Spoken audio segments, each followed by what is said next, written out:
लोग जो स्टार्ट करने वाले हैं गुप्तोत्तर काल, और गुप्तोत्तर काल को याद रखना, इसको पूर्व मध्य काल भी कहा जाता है, यानी कि यह जो है प्राचीन इतिहास का अंतिम अध्याय चल रहा है। इसके बाद जो है मध्यकाल में प्रवेश करेंगे, ठीक है। इसके बाद एक संगम काल होगा।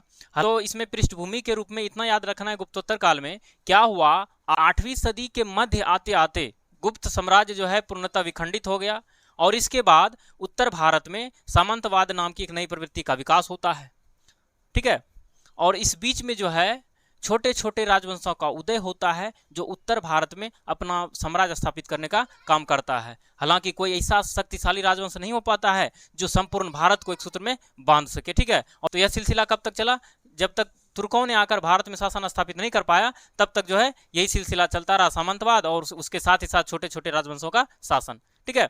तो यहाँ तक हम लोग समझ गए। अब हम लोग बढ़ते हैं इसके स्रोत की तरफ, यानी गुप्तोत्तर काल में मुख्य रूप से हमारा पहला फोकस है, पहला हमारा वंश है, ठीक है। कौन सा वंश, पुष्यभूति वंश, ठीक है। पुष्यभूति वंश का रिलेशन जो है कहाँ से है, पुष्यभूति वंश जो है थानेश्वर का है। कहाँ का है, थानेश्वर। यानी कि अगर क्वेश्चन पूछ ले पुष्यभूति वंश जो है अपना साम्राज्य कहाँ पर विस्तार किया, अपना शासन कहाँ चलाता था, थानेश्वर में। कहाँ पर, थानेश्वर, ठीक है। तो पुष्यभूति वंश जो है क्या बताए, और गुप्तोत्तर काल में जितने भी छोटे छोटे राजवंश आए, उन राजवंशों में सबसे शक्तिशाली और सबसे महत्वपूर्ण शासक हुए, ठीक है, महत्वपूर्ण वंश हुए कौन सा, पुष्यभूति वंश, ठीक है। और इसकी स्थापना जो है पुष्यभूति नामक एक सामंत के द्वारा किया जाता है, जो गुप्तों का ही सामंत था। बाद में इन्होंने जो है स्वतंत्रता की घोषणा कर डाली, ठीक है। उस समय क्या होता था, बड़ा सा राजा है तो राजा ही थोड़ा मतलब संपूर्ण देश को चला पाता था। क्या बताए थे कि एक राष्ट्र को जो है भुक्ति में यानी प्रांतों में विभाजित किया गया था, फिर भुक्ति को जो है विषय यानी जिलों में विभाजित किया गया था, और सबसे न्यूनतम इकाई जो होता था ग्राम होता था। ये सब बता दिया ना। तो इस तरह से शासन करता था। तो क्या गुप्तों के बाद जो है सामंतवाद की नाम की प्रवृत्ति को जन्म लिया, तो यानी कि वेतन के बदले जब जमीन दिया जाने लगा तो अपने आप को जो है ना मालिक समझने लगा, वो जमीन का मालिक हो गया। तो धीरे धीरे क्या हुआ, अपना जमीन का जब विस्तार किया, तो बाद में जब शासक का स्थिति खराब हुआ तो क्षेत्रीय स्तर पर अपने आप को स्वतंत्रता घोषणा कर डाली और छोटा छोटा शासक बन गया। उन शासक में से उत्तरी भारत में सबसे महत्वपूर्ण शासक और शक्तिशाली शासक कौन सा होता है, पुष्यभूति वंश का शासक, ठीक है। और पुष्यभूति वंश जो है यह थानेश्वर में शासन करता है, और यही वंश भारतीय इतिहास में जो है वर्धन वंश के नाम से भी जाना जाता है, ठीक है। याद रखना चीजों को। तो हम क्या समझ गए, पुष्यभूति वंश का दूसरा नाम क्या है, वर्धन वंश, ठीक है। और वर्धन वंश के अंतर्गत मुख्य शासक कौन से होते हैं, हर्षवर्धन। कौन होते हैं, हर्षवर्धन, ठीक है। तो एक क्रमिक रूप से हम इसका अध्ययन करने वाले हैं सारी चीजों को। सबसे पहले हम समझेंगे पृष्ठभूमि तो समझ गए, अब समझेंगे कि स्रोत क्या है, यानी वर्धन वंश, यानी कि हम कह सकते हैं कि पुष्यभूति वंश। चूंकि पुष्यभूति नामक एक शासक के द्वारा इस वंश की स्थापना करी जाती है, इसलिए इस वंश का नाम क्या पड़ता है, पुष्यभूति वंश। और इसका अन्य नाम क्या है, वर्धन वंश। यानी वर्धन वंश का जो हम इतिहास पढ़ते हैं, इसका स्रोत क्या है, ठीक है। स्रोत को जानने के बाद हम लोग तब चले आएंगे प्रमुख शासक की ओर, यानी कि वर्धन वंश यानी पुष्यभूति वंश का स्थापना कैसे हुआ, कौन किया, ठीक है। उसके बाद इसके अंतर्गत कौन कौन से शासक हुए, और इन शासकों में से सबसे शक्तिशाली शासक कौन हुए, उसका अध्ययन करेंगे, ठीक है। और उसके बाद और एक दो क्लास आएंगी जिसके अंतर्गत हम लोग जो है हर्षकालीन साम्राज्य का विस्तार जानेंगे, और साथ ही साथ हर्षकालीन प्रशासन, धर्म और साहित्य के बारे में अध्ययन करेंगे, ठीक है। तो पहला यहाँ पर स्रोत के अंतर्गत लिखा गया ह्वेनसांग। तो ह्वेनसांग से रिलेटेड जितना भी पॉइंट्स है, आज सारे पॉइंट्स को चर्चा करेंगे। यहाँ से ऑब्जेक्टिव देखने को जरूर मिलता है, हर एक एग्जाम में 2-3 क्वेश्चन यहाँ से बनेगा, ठीक है। तो ह्वेनसांग जो है सबसे पहले याद रखना है कहाँ का यात्री था, चीन का यात्री था। तो पहले क्वेश्चन ये बेसिक सब पूछा जाता है कि ह्वेनसांग कहाँ के यात्री थे, चीन के। और ये भी क्वेश्चन पूछा जाएगा ह्वेनसांग किसके दरबार में भारत आए थे, तो हर्षवर्धन के दरबार में। किसके दरबार में, हर्षवर्धन के दरबार में, ठीक है। ह्वेनसांग किसके दरबार में भारत आया, हर्षवर्धन के दरबार में। और यह कहाँ का यात्री था, चीन का यात्री था। जानते हो ह्वेनसांग जो है 629 ईस्वी में चीन से चला है, यहाँ पर लंबे समय तक रहा, और रहकर जो है पुनः 645 ईस्वी में फिर चीन वापस चला जाता है, ठीक है। तो याद रखना चीजों को। और इनका उद्देश्य क्या था, अब कहोगे कि ह्वेनसांग क्यों आया था भारत, इनके पीछे दो कॉन्सेप्ट है। पहला कॉन्सेप्ट यह है कि ह्वेनसांग जो है ना नालंदा विश्वविद्यालय जो था यहाँ पढ़ने आया था। क्या करने आया था, पढ़ने, एज ए स्टूडेंट इंडिया आया था, ठीक है, नालंदा विश्वविद्यालय में पढ़ने। चूंकि हम जानते हैं नालंदा विश्वविद्यालय जो क्या था, बौद्ध धर्म का एक तरह से प्रचार प्रसार करने वाला विश्वविद्यालय था, ठीक है। वहाँ पर बौद्धिक शिक्षा दिया जाता था। तो वहाँ पर जो है नालंदा विश्वविद्यालय पढ़ने आया था, और साथ ही साथ बौद्ध ग्रंथ को इकट्ठा करने के उद्देश्य से आया था। तो पता चल गया ह्वेनसांग क्यों भारत आया था, नालंदा विश्वविद्यालय में पढ़ने और साथ ही साथ बौद्ध ग्रंथों को इकट्ठा करने, संग्रह करने, ठीक है। उसके बाद इसके ग्रंथों की बात करें तो ह्वेनसांग के द्वारा एक ग्रंथ लिखा गया है सी युकी। तो क्वेश्चन पूछा जाएगा सी युकी किसके द्वारा लिखा गया, किसका यात्रा वृत्तांत है, तो ह्वेनसांग का। किसका? ह्वेनसांग का, ठीक है। और इसे जो है यात्रियों का राजकुमार भी कहा जाता है। यहाँ पर जितना भी पॉइंट्स लिखा गया बहुत इंपॉर्टेंट पॉइंट्स है, इसको ध्यान में रखना चाहिए हमेशा, ठीक है। तो सी यू की इसका ग्रंथ हो गया। इन्हें यात्रियों को राजकुमार कहा जाता है और इन्हें वर्तमान शाक्य मुनि भी कहा जाता है। अगर क्वेश्चन पूछ ले वर्तमान शाक्य मुनि के नाम से कौन जाना जाता है, तो ह्वेनसांग, ठीक है। उसके बाद जो है इसके विवरणों की बात करें तो इन्होंने विवरण दिया कि शूद्र को इससे पहले जो है तीनों वर्णों क्षत्रिय, ब्राह्मण और वैश्य इसका सेवक बताया गया, लेकिन ह्वेनसांग ने इसे कृषक के रूप में उल्लेखित किया है। कैसे उल्लेखित किया है? कृषक के रूप में, ठीक है। और साथ ही साथ इन्होंने एक अछूत जिसको चंडाल भी बोला जाता है इसका चर्चा किया है। कहा गया कि यह जो है गांव से बाहर रहते थे और प्याज लहसुन खाते थे, साथ ही साथ मछली उछली मारने का काम करता था, मछली मांस का व्यापार करता था, ठीक है। और जो है यह जो गांव में प्रवेश करता था तो चिल्लाकर आवाज देकर, ठीक है। तो यहां तक तुम लोग समझ गया। एक बार समझ लेते हैं चीजों को, उसके बाद इस सिंह के बारे में ज्यादा पॉइंट्स नहीं है। हम क्या बताएं कि इन्होंने विवरण किया दिया कि इन्होंने कहा कि शूद्र नाम का जो वर्ण है, शूद्र जो है इन्होंने कृषक के रूप में बताया। इससे पहले जो इसका जानकारी हमें मिलता है शूद्र के बारे में, इन्हें जो है तीनों वर्ण, ठीक है, ब्राह्मण क्षत्रिय वैश्य इसका सेवक बताया गया था, इसका तीनों का सेवा करने वाला। लेकिन इसे जो है कृषक के रूप में किसने बताया? ह्वेनसांग ने, ठीक है। और इन्होंने कहा कि अछूत जो होता है, ठीक है, जिसको चंडाल बोला गया, शूद्र अछूत ही कहलाता था उस समय, ठीक है। जो चंडाल होता था वह जो है गांव से बाहर निवास करता था और प्याज लहसुन खाता था, ठीक है। तो मछली मांस का व्यापार क्या करता था, और साथ ही साथ जो गांव में प्रवेश करते थे तो उन्हें आवाज देकर चिल्लाकर प्रवेश करना पड़ता था, ठीक है। एक तुम लोग को कॉन्सेप्ट बताते हैं, प्राचीन काल में चंडाल को कैसे गांव में प्रवेश करना होता था।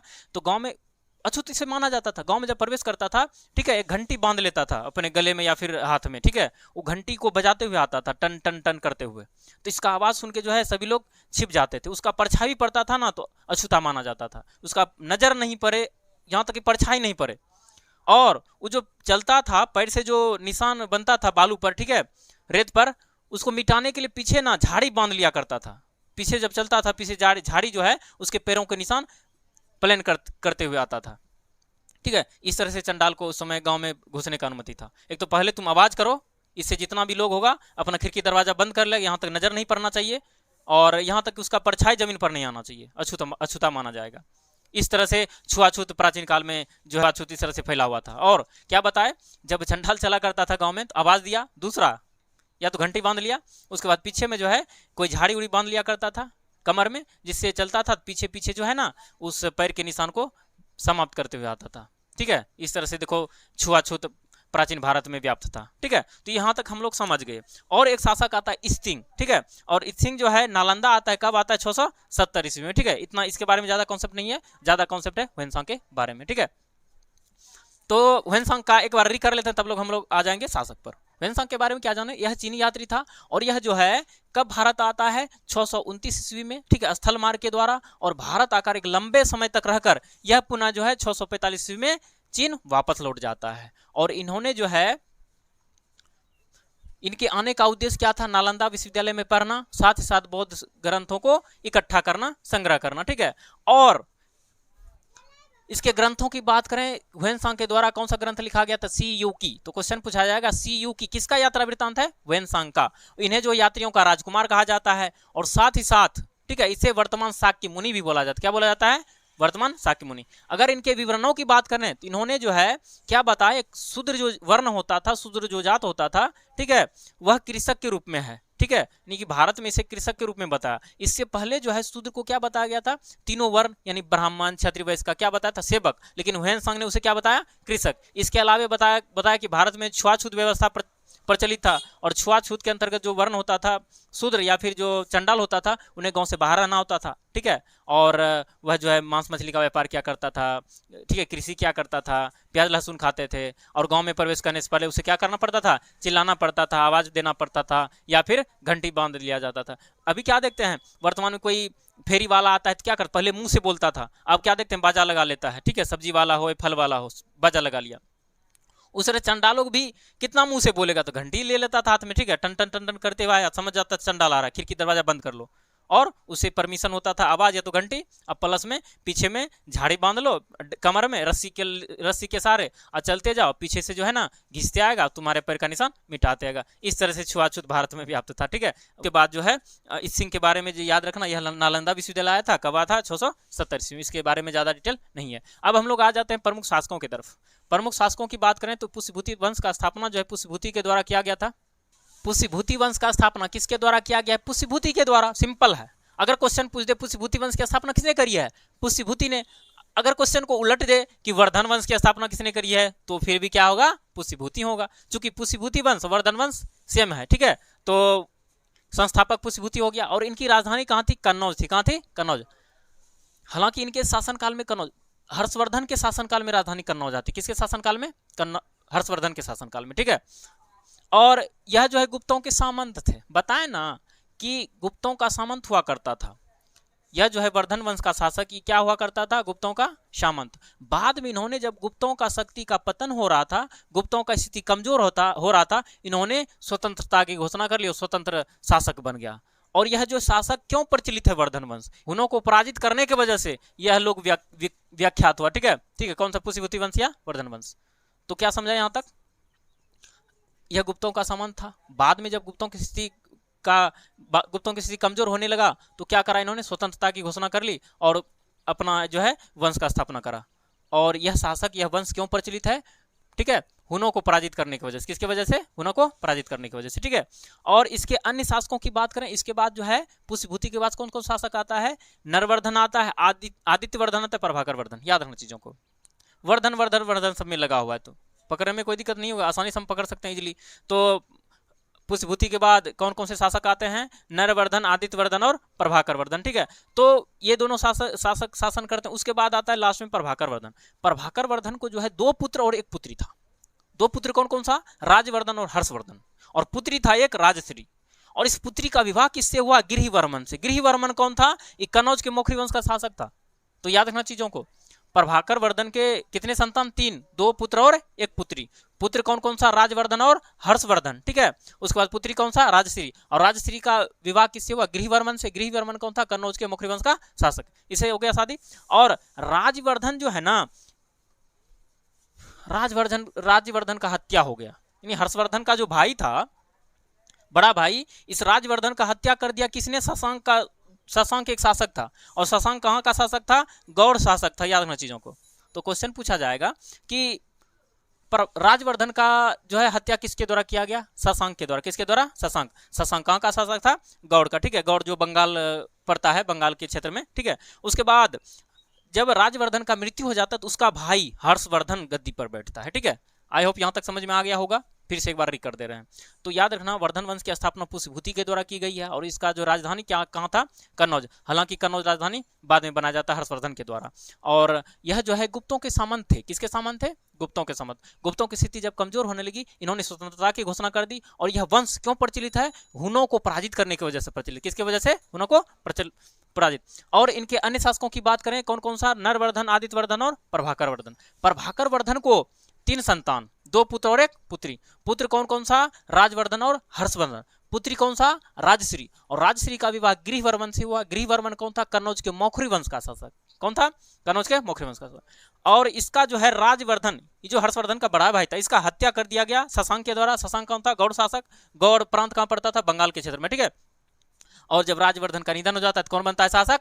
हर्षवर्धन। और यही हर्षवर्धन वर्धन वंश का सर्वाधिक शक्तिशाली शासक हुआ। ठीक है, पुष्यभूति वंश का है वर्धन वंश का सबसे शक्तिशाली शासक कौन हुआ? हर्षवर्धन। इसका शासनकाल कब से कब तक माना जाता है? 606 ईस्वी से 647 ईस्वी तक। और यह जो है हर्षवर्धन 606 ईस्वी में, इसके निधन के बाद, राजवर्धन के हत्या के बाद, इसका छोटा भाई 606 ईस्वी में 16 वर्ष की आयु में गद्दी पर बैठता है। और इसका अन्य नाम जो है क्या है? शिलादित्य। क्या है? शिलादित्य। और शिलादित्य, इसका जो नाम दिया गया है, किसके द्वारा संबोधित किया गया है? ह्वेनसांग के द्वारा। किसके द्वारा? ह्वेनसांग। चूंकि हम जानते हैं ना, ह्वेनसांग एक चीनी यात्री था जो हर्षवर्धन के शासनकाल में भारत आया था। ठीक है, तो इसके शासनकाल में जब आया तो इन्होंने इसका क्या नाम, किस नाम से संबोधित किया? शिलादित्य। ठीक है, और अगर इसका जो साम्राज्य था ना, सामंती संगठन पर, सामंती संगठन पर कैसे था? इनके उपाधियों से स्पष्ट हो जाता है कि हर्षवर्धन का साम्राज्य किस पर आधारित था? सामंती संगठन पर। ठीक है, चूंकि हम जानते हैं सामंतवाद चला आ रहा था गुप्तों के बाद, तो उसी सामंती जो है संगठन पर आधारित था। इनका उपाधि क्या क्या था? परम भट्टारक, महाराजाधिराज, चक्रवर्ती, सार्वभौम, परमेश्वर, परम माहेश्वर। इस सब इत्यादि उपाधि से हमें पता चलता है कि वर्धन वंश यानी हर्षवर्धन का जो साम्राज्य था किस पर आधारित था? सामंती व्यवस्था संगठन पर, ठीक है। और इस